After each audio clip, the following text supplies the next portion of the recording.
என்ன ஒரு நாள் ஆயிஷா ரலியல்லாஹு அன்ஹா அவர்கள் வீட்டிலே இருக்கும் போது அல்லாஹ்வுடைய ரசூல் வீட்டுக்கு வந்தால் ஆயிஷா ரலியல்லாஹு அன்ஹா அவர்கள் அழுது கொண்டிருக்கிறார்கள்.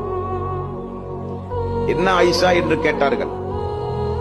யா ரசூலல்லாஹ், இப்பொழுதுதான் ஒரு பெண்மணி வந்து விட்டு சென்றால், அந்த பெண்மணி நடந்து கொண்ட அந்த முறையை பார்த்து என்னால் தாங்க முடியவில்லை, ஆகவே அழுகிறேன் என்றார்கள் ஆயிஷா ரலியல்லாஹு அன்ஹா. என்ன நடந்தது என்று அல்லாஹ்வுடைய ரசூல் கேட்டார்கள்.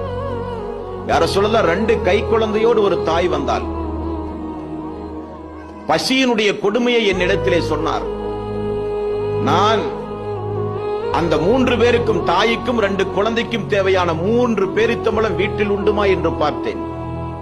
வீட்டில் இருந்ததோ 2 பேரித்தம்பழம். யா ரசூலல்லாஹ், 3 பேரித்தம்பழம் இருந்தது. யா ரசூலல்லாஹ், நான் அந்த 3 பேரித்தம்பழத்தையும் கொண்டு வந்து அந்த 2 குழந்தைகளுக்கும் அந்த தாய்க்கும் கொடுத்தேன். குழந்தைகள் அவசர அவசரமாக அந்த பேரித்தங்கனிகளை குழந்தைகள் தின்றது. 3வது இருக்கிற பேரித்தம்பழம் தாயாகிய தனக்குரியது என நினைத்து அந்த தாய் உண்ண போகும்போது அந்த குழந்தைகள், தாயே அதுவும் எங்களுக்கு வேண்டும் என்று கேட்க, அந்த குழந்தை தனக்குரிய பேரித்தம்பழத்தை 2ஆக பிரித்து பாதி பாதி 2 குழந்தைகளுக்கும் கொடுத்து அவள் பட்டினியாக நின்றாள். யா ரசூலல்லாஹ், மீண்டும் நான் வீட்டுக்கு சென்று அந்த தாய்க்கு ஏதாவது கொடுக்க முடியுமா என்று பார்த்தேன். நமது வீட்டில் ஒன்றுமே இல்லை யா ரசூலல்லாஹ் என்றார்.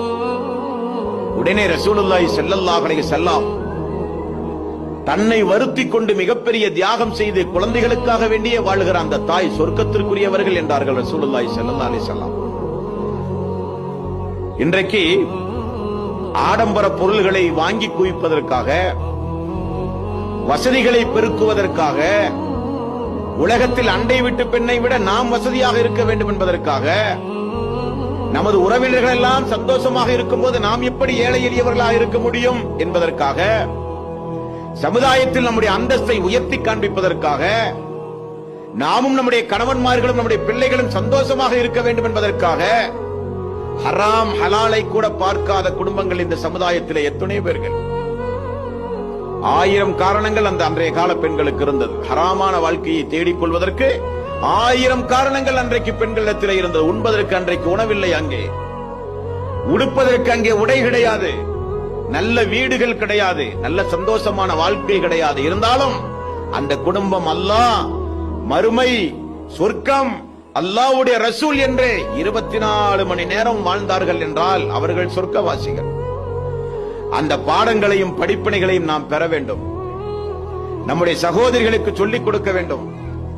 வளர்ந்து வருகிற நம்முடைய பிள்ளைகள். ஒரு நாள் ஆயிஷா ரலியல்லாஹு அன்ஹா அவர்கள்